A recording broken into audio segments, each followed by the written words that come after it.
My name is Stella Harper. I'm 33 years old, and 7 weeks after I walked away from a relationship that looked perfectly stable from the outside, I finally understood something I should have seen much earlier. That when a man starts redefining needs to justify secrecy, the relationship is already over. I just hadn't admitted it yet, not until that Friday night. On paper, Daniel and I made sense.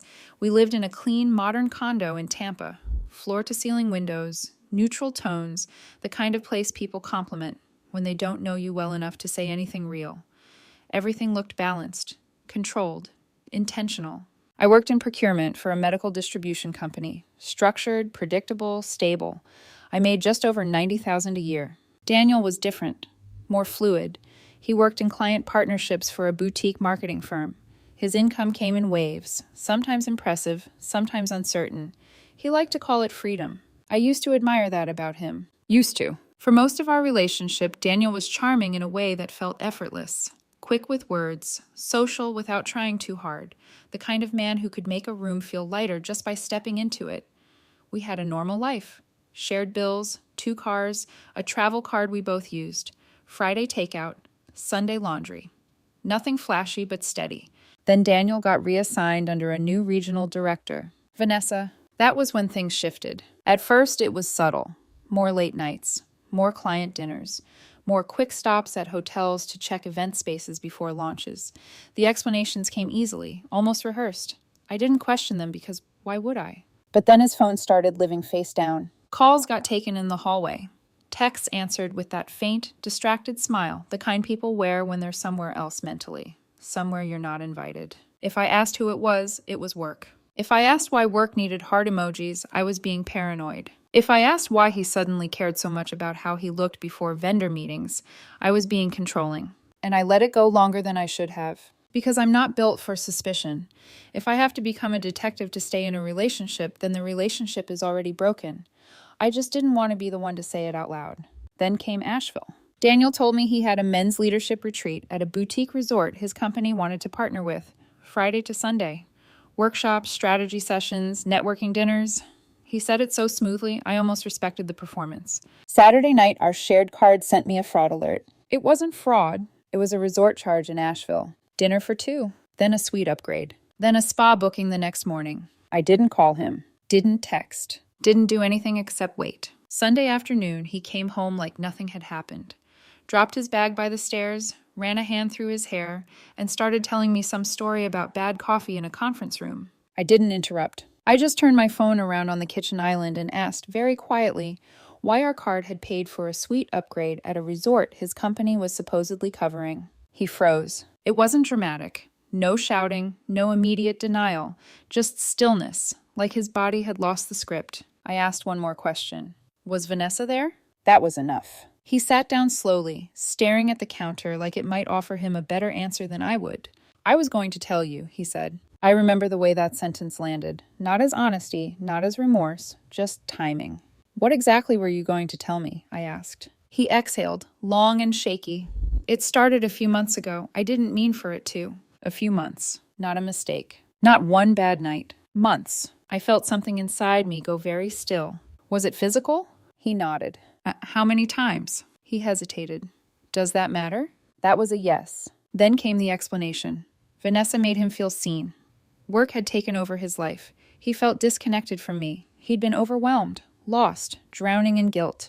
That part almost made me laugh, because he didn't confess. A credit card alert cornered him, and then he said it. The sentence that ended everything.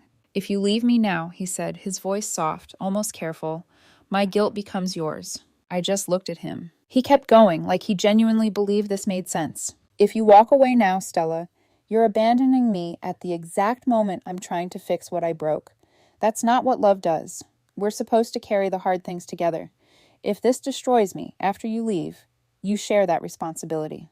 There was a long silence after that. I could hear the hum of the refrigerator, the faint traffic outside, my own heartbeat, steady and detached, like it belonged to someone else. Then I said very clearly, no, it stays with who earned it. He blinked at me, like I'd missed the point. Stella, that's not fair. I felt something cold settle into place. Daniel, I said, you lied to my face for months. You used our money to fund your affair. And now you're trying to split guilt like it's a dinner bill. He flinched. I'm not doing that. I told him to pack a bag. Not dramatically. Not with raised voices or broken glass. Just a quiet, measured sentence that landed heavier than anything I could have screamed. You should stay with your sister for a few days, I said. Kayla will take you. Daniel stared at me like I'd just rewritten the rules of something he thought he still controlled. You can't just throw me out. I'm not throwing you out, I replied calmly. I'm refusing to share a bed with someone who spent the weekend in a hotel suite with another woman. There's a difference. That silence again. The kind that fills a room when reality finally catches up. Kayla picked him up 40 minutes later. He left with a duffel bag, his laptop, and that same expression, somewhere between regret and disbelief, like consequences weren't supposed to arrive this quickly. The messages started before her car even cleared the block. Please don't do anything permanent. I was honest, that matters. Don't contact Vanessa's family.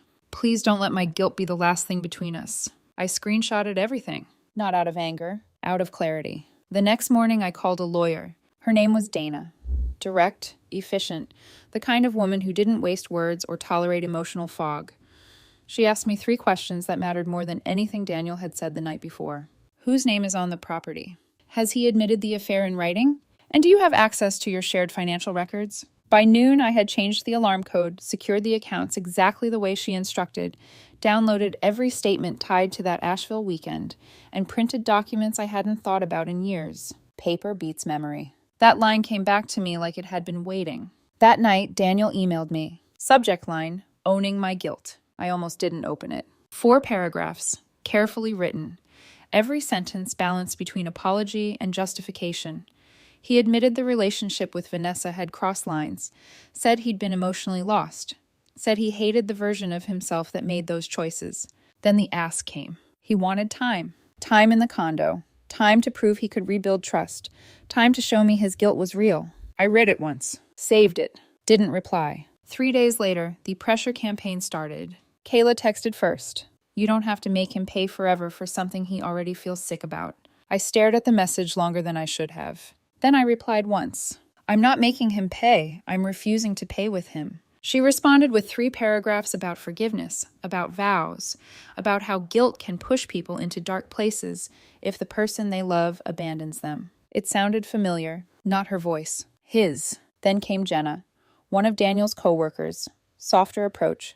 She told me he wasn't eating, that Vanessa meant nothing now, that he knew he'd destroyed the best thing in his life. I asked her one question. If she meant nothing, why did it last for months? No response. That afternoon, Daniel showed up. He stood outside the door holding a paper bag, his eyes red, his posture smaller somehow. I opened the inner door, but kept the screen locked. Are we really doing this through a door? He asked quietly. We're really doing this through your choices, I said. That was all it took. He started crying. Not loud, not theatrical, just enough, just controlled enough to feel deliberate. I'm not asking you to forget, he said. I'm asking you to let me carry the guilt inside the relationship instead of outside it. The wording was almost impressive, like guilt was rent, like if he paid enough of it, he earned his place back. I shook my head slowly. Guilt isn't rent, I said. You don't pay it and stay. That was when something shifted. His expression changed, not softer, not more remorseful, just different, like he realized the script wasn't working. And then the truth slipped out. Vanessa had already ended things. Not because she suddenly found morals. Because her husband had started asking questions. Because her life, the one she actually cared about, was at risk. Daniel said it like it should matter. Like it should earn him something. Like being discarded somehow made him more forgivable. I felt something sharp and quiet settle in my chest. You didn't choose me, I said. His eyes flickered. You got sent back. That landed. I could see it in the way his shoulders dropped, the way his jaw tightened, like he wanted to argue, but didn't have the ground to stand on. Have you told anyone? He asked after a moment. Dana knows. His expression shifted again, tighter this time. Not a lawyer, anyone that matters. I let out a breath. You lost the right to define who matters. That was the first time he looked afraid. Are you going to tell her husband? He asked quietly. I didn't answer immediately. Not because I didn't know. Because I wasn't discussing anything that mattered standing behind a locked door while he tried to negotiate consequences like they were optional. I'm not having that conversation here, I said. Dana will be in touch. He stared at me for a long second. Then his voice dropped. You're enjoying this. It wasn't a question. You're enjoying making me feel small. I felt something in me go completely still. No, I said. You just don't like consequences when they land on you. And then I closed the door. An hour later, my phone buzzed. Unknown number. Let's not make this uglier than it already is. No introduction. No apology. Just a man trying to manage the size of his own mess. Vanessa's husband. I saved that too. That night, Daniel's mother called. Linda. Her voice was steady, but there was something underneath it. Not denial, not defense, something closer to disappointment. Daniel told me there was an affair, she said carefully, and that you're not willing to work through it. I leaned back against the kitchen counter. He also told you that if I leave, his guilt becomes mine? There was a pause. A long one. Yes, she said finally. I closed my eyes for a second. That's exactly what he said. Another pause. Then Linda exhaled softly. That is not how guilt works. Something in my chest loosened, just slightly. Saturday, Daniel came back for more of his things. Dana had told me not to be alone, so my friend Marcus came over. He stayed quiet, leaned against the wall, watching everything without interfering. Daniel walked through the condo like he was visiting a version of his life that no longer belonged to him. He kept glancing at me, waiting, for softness, for hesitation, for something he could use. I gave him nothing. At one point, he picked up a photo from a trip we took 2 years ago. Do you feel nothing? He asked quietly. I met his eyes.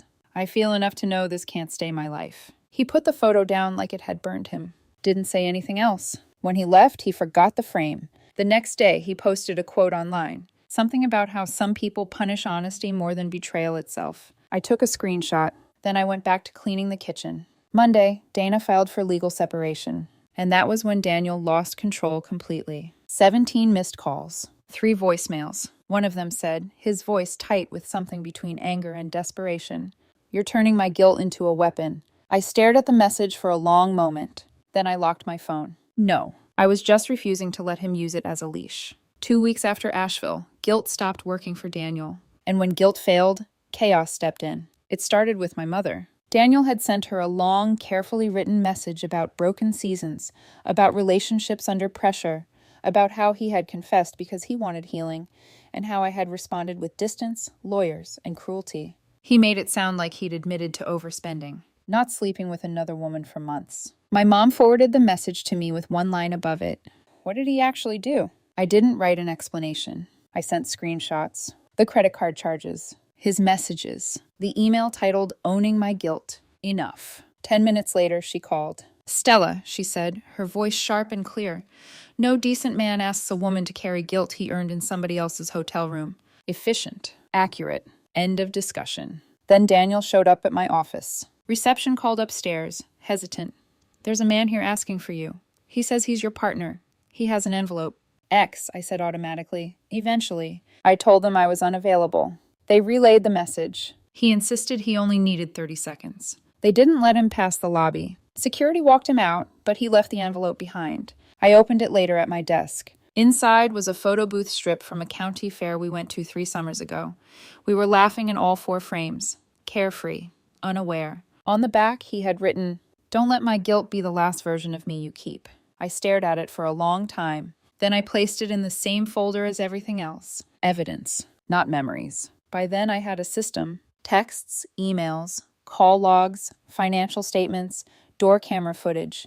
Everything organized, labeled, backed up. Not because I wanted revenge, because I refused to be rewritten. Then Vanessa's husband called me. I hadn't contacted him. Dana had advised me to stay focused, let things unfold naturally if they were going to. She was right. He called from Vanessa's phone late on a Tuesday night. His voice was controlled, but underneath it, something fractured. I found your number in deleted messages, he said. I think I deserve the truth. So I gave it to him. Dates, locations, the Asheville weekend, Daniel's admission, and the fact that Daniel had specifically asked me not to tell him. There was a long silence on the other end. Then he said quietly, I thought I was losing my mind. Thank you. 2 days later, Daniel called me from Kayla's phone, screaming. You told him. I didn't even raise my voice. No, I said. Your girlfriend was sloppy and her husband can read. Silence, just for a second. Then the explosion. Everything was falling apart, he said. His life, her life, everything. Because I couldn't let his guilt stay private. Because I needed to make it worse. Guilt isn't a privacy setting, I said. He hung up. The family ambush happened that Saturday. My older sister, Rachel, was hosting her son's birthday cookout. Daniel knew the address, knew the timing, knew I would be there. Around 5 in the afternoon, my mom glanced toward the driveway and sighed. He's here. Daniel stepped out of his car, holding a store-bought pie, like that made anything normal. He was dressed carefully, like he'd thought about this moment, like presentation mattered. Rachel met him halfway down the driveway. This isn't the place, she said firmly. I just need 5 minutes, he replied. I want to apologize, in front of everyone. That alone told me everything. This wasn't about remorse. It was about narrative. My mom stepped off the porch. Daniel, leave. He ignored her. Of course he did. His eyes found mine. You've let everyone reduce me to my worst mistake, he said, his voice trembling just enough to sound sincere. I felt something inside me settle. You did that yourself. He took a step closer. People were watching now. Conversations fading, the air shifting. I'm trying to fix this, he said, and you're letting your family harden you. If you ever loved me, you wouldn't let guilt be the thing that destroys us. Then he reached for my wrist. Not aggressive, not violent, just enough. Enough to claim a connection that no longer existed. Enough to pull me into his version of the moment. My brother stepped between us instantly. Don't, he said sharply. My mom's voice followed, colder than I had ever heard it. Take your hand off my daughter. Everything stopped feeling like a birthday party. Daniel let go, hands raising slightly, his expression shifting in real time from desperate to wounded to misunderstood. I just came here to make peace, he said, louder now. I made one mistake and everyone's treating me like a criminal. Rachel's son had started crying. Adults yelling always does that. Daniel looked at me again, waiting for rescue, for intervention, for me to step in and soften the scene, to protect him from the consequences he had walked straight into. I didn't move. My brother had already pulled out his phone. I'm calling the police. Daniel's composure cracked then. You're serious? He snapped. Yes, Rachel said. You were told not to come. He kept talking, kept trying to control it. But the moment had already shifted beyond him. The officers arrived 15 minutes later. Short conversation. Clear outcome. He had been asked to leave private property and refused. They issued a trespass warning on the spot. Daniel stood there, silent now, as the weight of public consequence finally settled over him. Then he walked back to his car. Alone. Dana loved that update.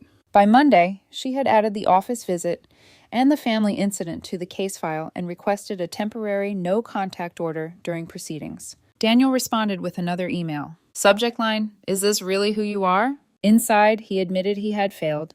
Hurt me, broken trust. Then he pivoted. Said turning pain into legal action made me just as responsible for the cruelty that followed.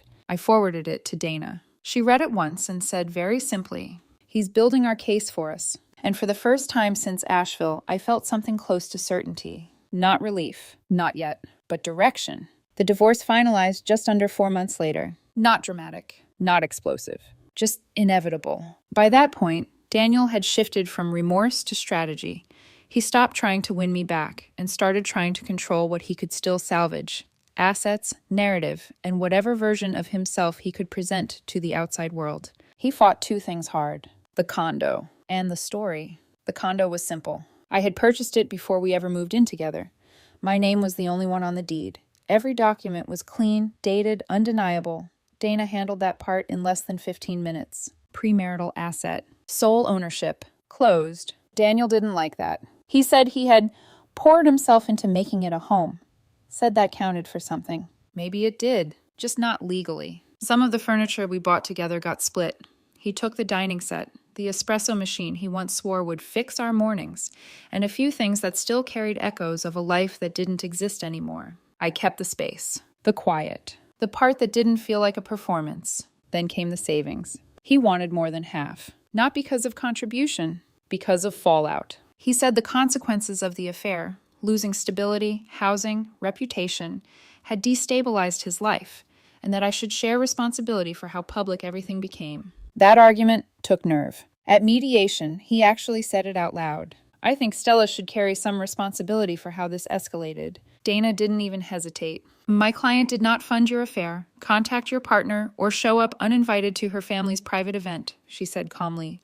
Your circumstances are the result of your own decisions. That was the end of that. The final split was clean. Daniel kept his car. He received $7,400 from our joint savings. I kept the condo, my accounts, my retirement, and most of the furniture. He took what he could carry. I kept what mattered. The temporary no-contact order stayed in place until everything was finalized. Not because I pushed for it, because he couldn't stop himself. Every opening became another attempt, another message, another reframing of what had happened. At one point, he mailed a handwritten letter to Dana's office. He called it his final release of guilt. Dana sent it back unopened. A month after everything was signed, Linda called me one last time. "I'm not calling to fix anything," she said quietly. "I just wanted to apologize for how Daniel tried to turn remorse into leverage." I didn't say anything at first. Not because I disagreed, because I finally understood.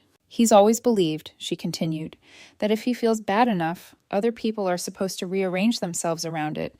That sentence stayed with me longer than anything Daniel had ever said, because it explained everything. Life after that did not explode into something new. It got quiet, in the best possible way. I got promoted in February. Senior procurement role. More responsibility, more pressure, but somehow it all felt lighter than what I had been carrying before. I started sleeping through the night again. Started running in the mornings. Started sitting in my own kitchen without feeling like every silence in the room had something hidden inside it. No tension. No second meetings. No waiting for the next shift. Just space. And then slowly, something else. I met Ethan. He was 35, a physical therapist. We met through mutual friends at a trivia night. Nothing dramatic, nothing cinematic, just easy. The first time I told him I had dinner with my family every Sunday, he smiled and said, "That sounds nice. Tell your mom I'd love her brownie recipe." I almost laughed. Not because it was funny, because it was normal. And normal had started to feel unfamiliar. We've been seeing each other for a while now. Slow, healthy. No hidden phones. No emotional negotiations disguised as vulnerability. No one asking me to carry something they created somewhere else. As for Daniel, I still hear things. Not directly. But stories travel. Apparently, I punished him for honesty. Apparently, lawyers turned a relationship issue into something cold and unnecessary. Apparently, he was brave enough to confess, and I was too rigid to understand what that meant. But nobody who matters believes that. Not after the trespass warning, not after the messages. Not after the way even his own mother stepped back. Here's what I learned. Guilt belongs to the person who created the damage. It is not something you hand to someone else because you don't like how heavy it feels. It is not proof of growth. It is not a substitute for accountability. And it is definitely not a reason to stay in a relationship that has already been broken somewhere else. Daniel thought if he said the right words, if he felt bad enough, if he made his guilt sound deep and meaningful, I would confuse compassion with obligation. I didn't. I can feel sorry for someone who wrecked their own life. I can believe they regret it. But that doesn't mean I have to live inside the aftermath with them. Not anymore.